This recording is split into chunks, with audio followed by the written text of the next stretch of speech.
One morning I was out Ubering. It was about 4 or 5 o'clock in the morning, and so I got a pen to go and pick up someone from a hotel. And when I did it, I think it was 3 or 4 gentlemen. I forget the exact number, but I remember it being Matt Weiser and Richard Niels and one other gentleman. At the time, didn't know exactly who I was transporting, so we were on our way to the airport. And I believe one of them asked me what I do for a living. This nice gentleman picks us up. It's raining, and he's the only Uber driver out there, so we're really glad that he showed up. And Richard asked, you asked. Well, we both like to talk early in the morning, don't we, Matt? Super talkative. So we got John's name. His name was Antoine. And then Antoine said that he was going to work after this trip. Remember that, Matt? Yeah, and you asked him, where do you work? And he said, I work for a hydraulics company. What's it called? And then Matt and I kind of looked at each other. Oh, he's coming. Wow. He said, FLINT Hydraulics. And then we looked again. Oh boy, this is going to be good. This is going to be really good. So we start peppering him with questions, and he's answering them all just like it was almost. It was really funny because it was.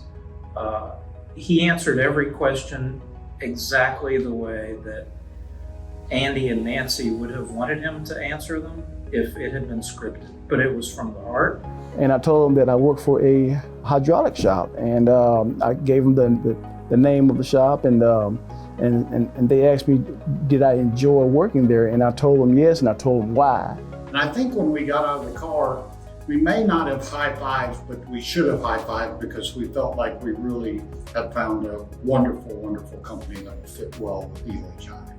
I was really shocked that I was able to give them some insight on kind of what Flint does and what makes Flint so special to me and to the people that actually work here. That's an experience that I wouldn't trade for anything in the world either. That's another one of those priceless moments for me. And what makes Flint special to you now that you're part of the employee holdings team? We've been known to do some really wonderful things around here, things that other places didn't think that we could do.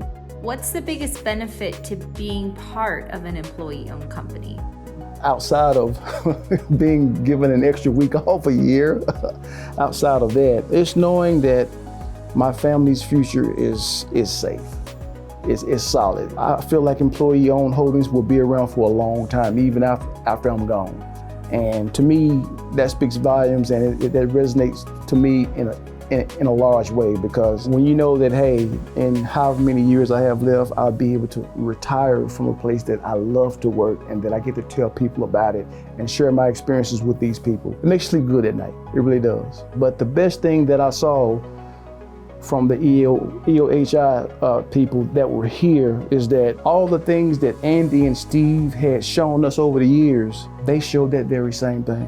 When you have owners that don't treat you like a number and they treat you like you're one of their own personal family members, no matter whether it's business or it's personal, and you're always getting that encouragement and that guidance, to me, is priceless, and it's very rare and hard to find, especially in today's workforce. And when you encourage your employees in that manner, just think of what you can do from a business standpoint when you have everybody that feels that way and that thinks that way and that wants to be that way.